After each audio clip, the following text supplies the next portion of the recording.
আর কি একটু। আরে কাকা, এখন তো আমরা বন্ধু না, একটা বয়সের পর শ্বশুর জামাই তো বন্ধু হয়ে যায় না?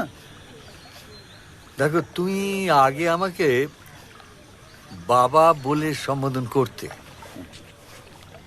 তাই করে এসেছো বরাবর। এখন হঠাৎ কাকা, বস, এসব এসব কি বলছো বলো তো?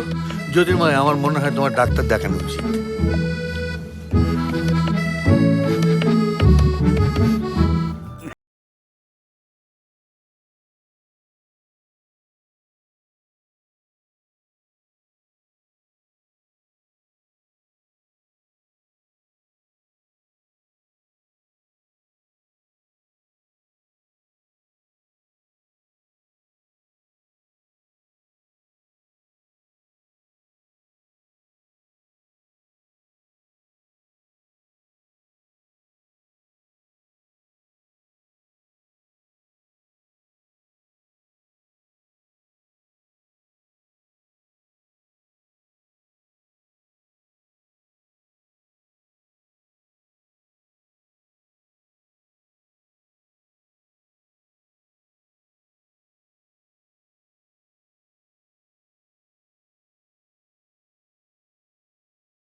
কোনোদিন আমার দিকে ভালো করে তাকিয়ে দেখেছো? হ্যাঁ, এরকম বড় বড় করে তাকিয়ে থাকো। ওরম করে তাকিয়ে পুরো বড় ছানা বড়া 25 টাকা সাইজ। একেবারে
তুমি রয়েছো। ছুটি চাই, তাই তো? হ্যাঁ, খুব ভালো হয়। না, কিন্তু ছুটি হবে না তো, কারণ সামনে পরীক্ষা, সেটা মাথায় রাখতে হবে। হুম হুম নিজের পার্সোনাল লাইফ আর অফিসের লাইফটাকে এক করে ফেলবেন না, মাথায় রাখতে হবে। কোনো ছুটি ফুটি মঞ্জুর হবে না।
তুমি রবে নীরবে হৃদয়ে মম,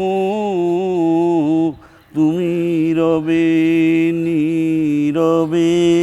যতদিন বেঁচে থাকবো এই মানুষটা আমার এখানটাতে অমর অক্ষয় হয়ে থাকবে। তুমি রবে নীরবে। ফরাজদা এমন একজন নির্ভরযোগ্য অভিনেতা যাকে দিয়ে মানে সিনেমার মানে নিশ্চিত আপনি যে সিনেমার একটা বড় অংশ ফরাজদা পুরো ধরে রাখতে পারে। এবং ফরাজদা মানে মানে কি বলবো, যার সঙ্গে সেলুলয়েডের কেমিস্ট্রি, দর্শকের কেমিস্ট্রি, এটা সচরাচর হয় না, এটা ঈশ্বর প্রদত্ত। ফরাজদাকে কেন্দ্র করে, কেন্দ্রীয় চরিত্র করে, যেরকম তুলসী চক্রবর্তীকে কেন্দ্রীয় চরিত্র করে অভিনয় মানে হয়েছে, অনুপ কুমারকে নিয়ে সিনেমা হয়েছে, ফরাজদাকে কেন্দ্র করে অনেক সিনেমা হওয়া উচিত। উনি তো একটা ইনস্টিটিউট, মানে ওর সঙ্গে যত কাজ করা যায় ততই শেখা যায়। ও এত বড় অ্যাক্টর, শুধুমাত্র ওকে একটা তকমা দিয়ে দিলে তো হবে না। যদি আমি ওকে কোনো তকমায় ফেলে দিই, সেটা আমার অশিক্ষা।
গল্প শোনা গেছে। খরাজদা সবসময় মানে সব একটা কিছু হচ্ছে তার মধ্যে ফট করে আমরা একটা কথা বলবে সবাই হেসে উঠবে।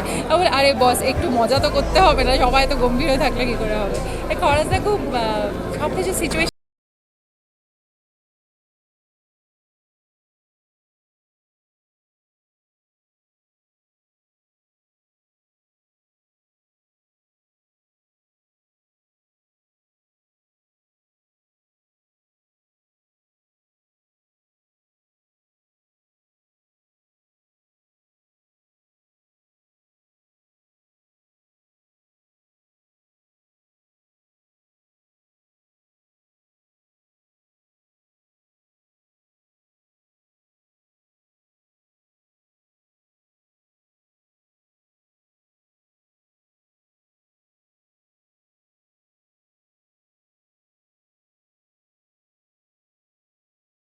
হল থেকে বেরিয়ে এসে লোকে বলছেন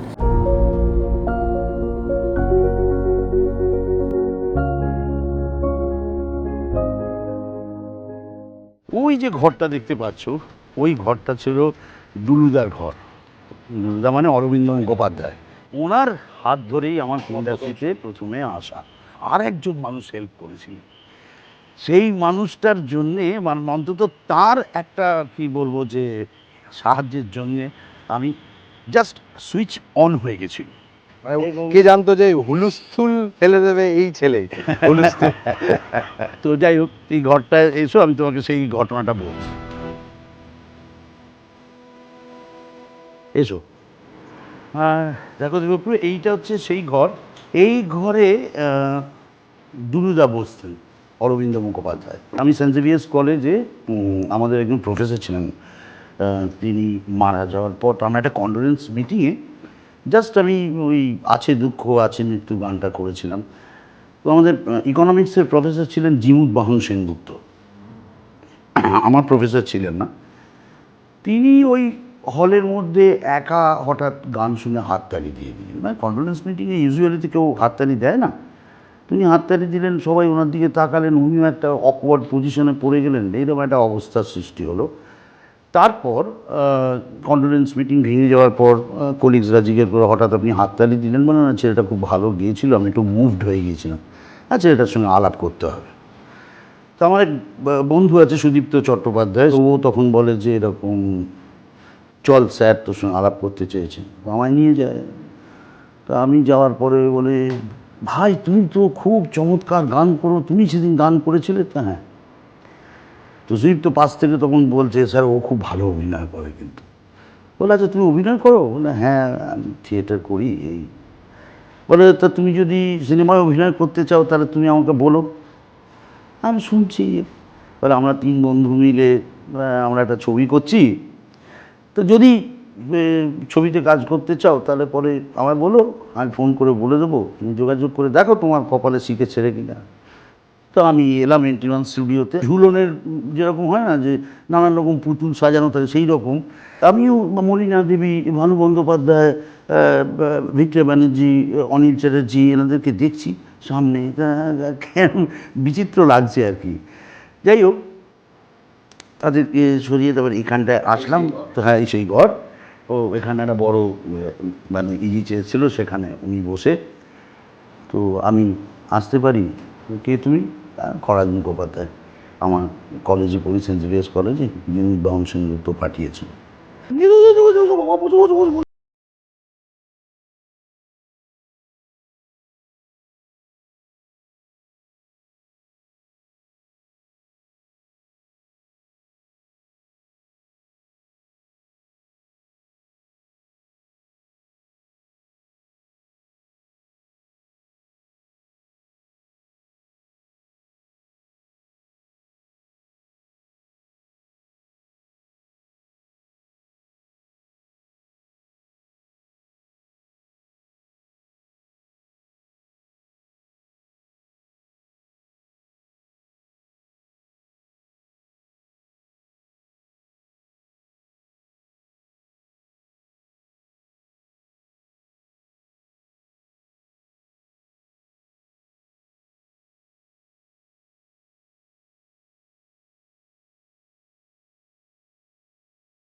থেকে বয়সে ছোট হলেও কিন্তু আমি ওকে খুব রেসপেক্ট করি অ্যাজ অ্যান অ্যাক্টর। ও শুরু করেছিল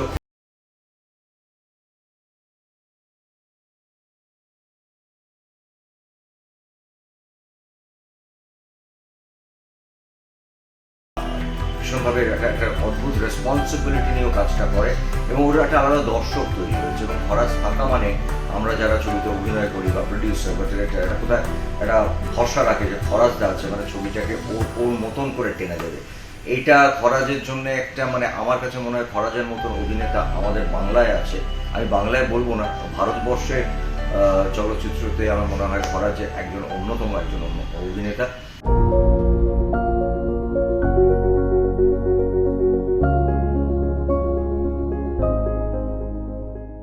এই মুহূর্তে আমরা রয়েছি একাডেমি অফ ফাইন আর্টসের সামনে।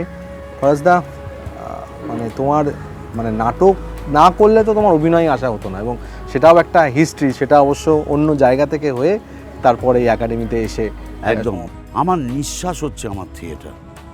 আমি যতদিন বেঁচে থাকবো হয়তো এমনও হতে পারে যে আমি ইন্ডাস্ট্রি ছেড়ে দেবো, কিন্তু থিয়েটারটা ছাড়তে পারবো না, ছাড়তে পারে না কেউ। এই একাডেমি অফ ফাইন আর্টস, এখানে যদি কোনো শিল্পী অভিনয় করেন তবে তিনি নিজেকে বলতে পারেন যে আমি একজন পূর্ণ শিল্পী।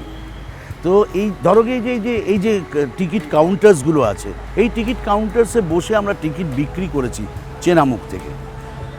রমাপ্রসাদ বণিকের সঙ্গে আমার আলাপ হচ্ছে আমাদের কলেজ, সেন্ট জেভিয়ার্স কলেজে 125 বছর যখন হয়েছিল, তখন স্টুডেন্ট, এক্স টিচার্স, তখনকার যারা স্টাফ ছিলেন তারা সবাই মিলে একটা রিউনিয়ন করে বা সেখানে আমরা একটা নাটক করেছিলাম, সেটা মনোজ মিত্রের রাজদর্শন, আর সেটা ডিরেক্ট করতে এসেছিলেন রমাপ্রসাদ বণিক। তারও আগে আমি অযান্ত্রিক নাট্য সংস্থায় অভিনয় করি ভূষণ্ডীর মাঠে, সেটাও একটা ইতিহাস। একদম। তো যখন অভিনয় করবার জন্যে উনি প্রথম টেস্ট নিয়েছিলেন, তো তখন উনি মানে আমাদের কলেজে সবার কাছে টেস্ট নেওয়ার পরে আমি একদম লাস্টে এসেছিলাম, আসার পরে তখন বলেছিলাম যে আমি কি একটা টেস্ট দিতে পারি। তো তখন টাইম আপ হয়ে গেছিলো বলে সবাই আমাকে বললো না তুমি দিতে পারো না, কিন্তু রমাদা বললো ও কি কিছু করে দেখাতে চায়, তাহলে দেখাক। এবার তখন আমি পারফর্ম করলাম, পারফর্ম করার পরে উনি আমাকে আমার নামটা উনি তখন নিয়ে নিলেন এবং দাখিল করে দিলেন, ঠিক আছে ডান। এবার যেদিন উনি প্রথম নাটকটা পড়ছেন, রাজদর্শন নাটকটা, সেদিন সবাইকে হলে বসতে বললেন, স্টেজের ওপরে সবাই বসলো ঘিরে, রমাদান নাটকটা পড়ছেন। তা আমি একটা চেয়ারে গিয়ে বসেছিলাম। উনি তখন আমাকে বললেন তোমার কি পায়ে ব্যথা?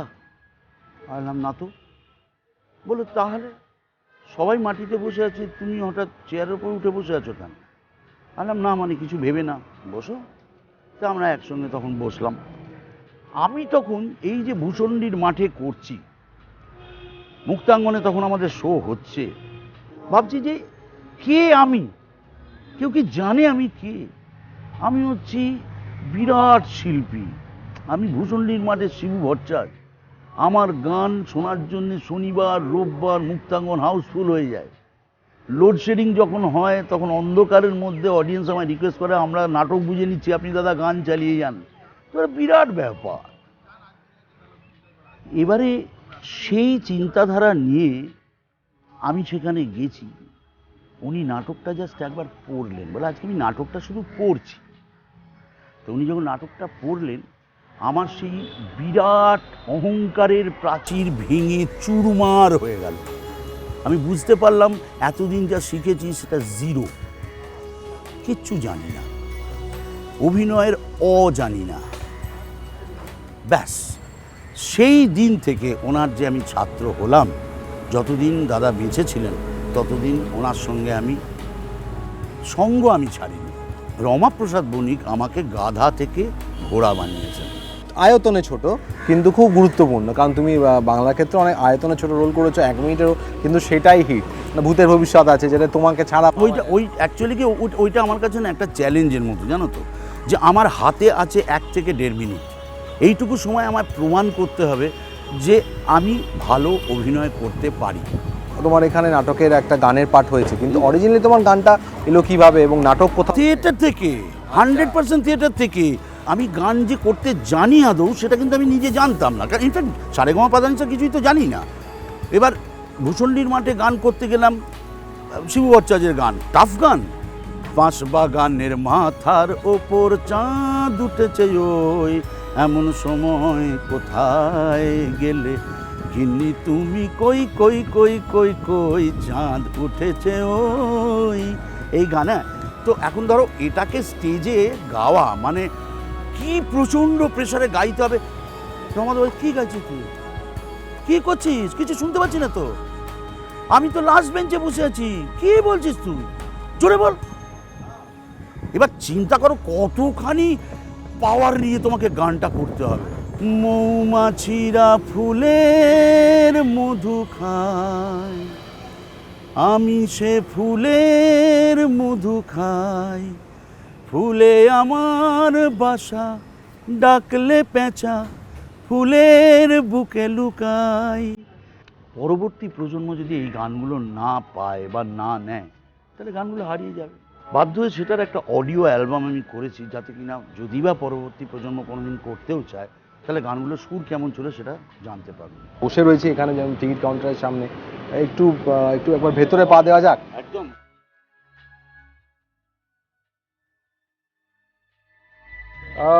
খরচদা, তুমি একটু আগে যেটা বলছিলে যে যখন লেখে কথা হচ্ছিল, শিবপ্রসাদ মুখোপাধ্যায় এর ছবিতেও আমরাও দেখেছি তোমাকে একটু অন্যভাবে পাওয়া যায় এবং তুমি অনেক অ্যাট হোম ফিল করো। তো তোমার কাছে জানতে চাইবো সৃজিত মুখোপাধ্যায়, অরিন্দম শীল, কৌশিক গাঙ্গুলি, এদের সম্পর্কে তোমার। অরিন্দম শীল আমাকে কোনো চরিত্র এখন অবধি দেননি, সেটা জানি না, সেটা হয়তো ওনার ছবিতে কোনো চরিত্র সেরকম যোগ্য চরিত্র আসেনি। আমাকে সৃজিত চরিত্র দিয়েছেন, সম্প্রতি সৃজাতও একটি ছবি করলেন, সেখানে আমায় চরিত্র দিয়েছেন, এবং শিবপ্রসাদ তো দিয়েইছেন। ব্যাস, কৌশিক গাঙ্গুলিও দিয়েছেন তার ছবিতে। এবং উনি আমাকে এই কথাই বলেছিলেন যখন উনি ছবিটা করে আমাকে দিয়েছিলেন, বলে তোমার যে চরিত্রটা, সেই তুমি যা যা চরিত্র করতে পারো সেগুলো সবই আমিও করতে পারি, তাই তোমাকে চরিত্রটা দিই না। আর আমি ওনাকে এমনই শ্রদ্ধা করি, আমি বলি তুমি কলকাতা থেকে দূর হয়ে যাও, তুমি কলকাতায় থাকলে আমার আর অভিনয় করা হবে না। এটা আমাদের দুজনের সম্পর্ক। আর ও আমাকে বলেছিল তোমাকে এই চরিত্রটা এই কারণেই দিচ্ছি কারণ তুমি গান করতে পারো, আমি গান করতে পারি না, তাই জন্যই তোমাকে শূন্যের বুকে ওই চরিত্রটা দিয়েছি। নাটকের মঞ্চের সামনে দাঁড়িয়ে একটা কথা না জিজ্ঞেস করে পাচ্ছি না, একদম শেষে চলে এসেছি ইন্টারভিউয়ে, তাই কয়েকটা একটু ছোট ছোট বাউন্সারের মতন দেবো। বলো। যে ইন্ডাস্ট্রিতে নাটক কতটা হয়, অরিজিনাল নাটক ভেতরে? প্রচুর নাটক হয়, সে নাটক তখনও হয়েছে, আজও নাটক হয়, নাটক হবেই, নাটক চলতে থাকবেই। সে নাটক থাকুক না, তার মধ্যে লড়াই করে বাঁচতে পারো কিনা সেটাই তো চ্যালেঞ্জ। ফরাজ মুখোপাধ্যায় নাটকের শিকার হয়েছে? নাটকের শিকার, হ্যাঁ, তাও হয়েছি। আমাকে দোষী করে দেওয়া হয়েছে এবং দোষী করে দিয়ে আমাকে অন্য দলে যেতে হয়েছে, সেখানে গিয়ে কাজ করতে হয়েছে। যদি আমার গুরু আমার সঙ্গে শেষ জীবন অবধি ছিলেন। রোলে কাছি কতবার? বহুবার হয়েছে। একদম মানে আমাকে আসতে বলা হয়েছে, আমি জানি বিকেল 4টের সময় যাব, ইভেন ড্রেসার সে বলছে দাদা তোমার মাপটা নিয়ে নিয়ে, বললাম দাঁড়া আগে ডিরেক্টরের সঙ্গে কথা বলি। ডিরেক্টরের সঙ্গে যখন কথা বলতে দিচ্ছি ডিরেক্টর চিনতেই পারছেন না, অথচ তিনি কিন্তু ডেকেছেন আমাকে। বন্ধু কো অ্যাক্টর যাদেরকে তুমি খুব কাছ থেকে ভেবেছো, কাছের ভেবেছো, তারা ছুরি মেরেছে? না। জীবনের সবচেয়ে খারাপ সময়? জীবনের সবচেয়ে মানে একটা টাফ টাইম হচ্ছে যে সময় রেলে চাকরি ছেড়ে দিলাম। এমন একটা টাইম আসলো যে মিসেসকে আমি বললাম যে কিছু বুঝতে পারছি না কী করব, যে আমি থাকবো ইন্ডাস্ট্রিতে নাকি চাকরি ছেড়ে দেবো না কী করবো। The only person supported me, বাকিটা সবাই বলে পাগল, রেলের চাকরি ছাড়ছে, মাথা মাথা খারাপ নাকি তোর। একমাত্র মানুষ যে সাপোর্ট করেছিল সেটা আমার স্ত্রী প্রতিভা। ওই আমায় বলেছিল ছেড়ে দাও, তুমি কাজ করো, যা হওয়ার আমি বুঝে নেব। চলছে আমার সঙ্গে আর কমরেড। অভিনয় জীবনে খারাপ সময় সবচেয়ে? কাজ না পাওয়াটা হচ্ছে খারাপ সময়। এই ডিপ্রেশনটা থেকে থেকেই আসে। ধরো এই যে আমি বলছি যে পিরিয়ডটায় ধরো আমি কাজ ছিল না ইন্ডাস্ট্রিতে, সবাই বসেছিলেন, আমি বসে থাকিনি কি, আমি বসে বসে নাটক লিখেছি। আমি 2টো নাটক লিখে ফেলেছি এই সময়ের মধ্যে। তো সেই নাটকগুলো লেখা রয়েছে, সেগুলো কোনো না কোনো সময় মতো মঞ্চস্থ হবে। এইভাবে ব্যস্ত রাখা নিজেকে। কখনো টেনশন কাজ করে ছবি রিলিজের আগে, বা ওই বুক মাই শোতে গিয়ে দেখো যে কত বুকিং হলো, কি হলো? আমি জীবনে কোনোদিন এটা করিনি। একটা কথা অবশ্যই জানতে চাইবো যে অভিষেক চট্টোপাধ্যায়ের মৃত্যুর পর খুব এই কথাটা এসছে যে বঞ্চনা শিকার হয়েছে, সমাদর পাইনি, খরচ মুকুটদা কি সেটা মনে করে? আমি যা যা পাইনি তার সমস্ত দায়িত্ব আমার। যদি কেউ বলে যে এ মিডিয়াকে হাত করেছে, এ বিভিন্ন ডিরেক্টরকে হাত করেছে, এ ছলে বলে কৌশলে নানানভাবে সুযোগ পেয়েছে, দিয়েতে নিজের কাজ করছে, এই জিনিসটা তো অন্য নায়ক বা অন্য নায়িকাদের জন্যও খোলা আছে, তাহলে তারা পাচ্ছে না কেন? সমস্যাটা আমার। আমি যদি না করতে পারি সেটা আমার প্রবলেম, আমি যদি কোনো জিনিসে সাকসেস না পাই সেটা আমার প্রবলেম। এটার জন্য কাউকে আমি দায়ী করব না। খরাজের স্বরাজ আছে, তাই তো? এখনো বর্তমান খরাজের স্বরাজ আছে বই। খরাজ মুখোপাধ্যায় ওয়ান লাইনার কি, কে? 100 বছর যদি বাঁচি তাহলে 100 বছর অভিনয় করতে চাই। রাইট। সবচেয়ে বড় প্রশংসা কি ছিল অভিনয় জীবন? আরে বাবা কি বলেন, আমি ভিকিরি, হাওড়া স্টেশন ভিকিরির হাত থেকে 50 পয়সা ভিক্ষে পেয়েছি, উনি আমায় দিয়েছেন, এটা রাখো বাবা। আর কি চাই বলো, কোন পুরস্কার চাই? বলতে গেলে চোখে জল চলে আসবে। অনেক পেয়েছি, অনেক পেয়েছি। আমি এক্সপেক্টই করিনি, এত কিছু ভেবে আসিনি ইন্ডাস্ট্রিতে। আমাকে যে এত কিছু দিয়েছে দর্শক, এত ভালোবাসে, একটু বড় আর কিছু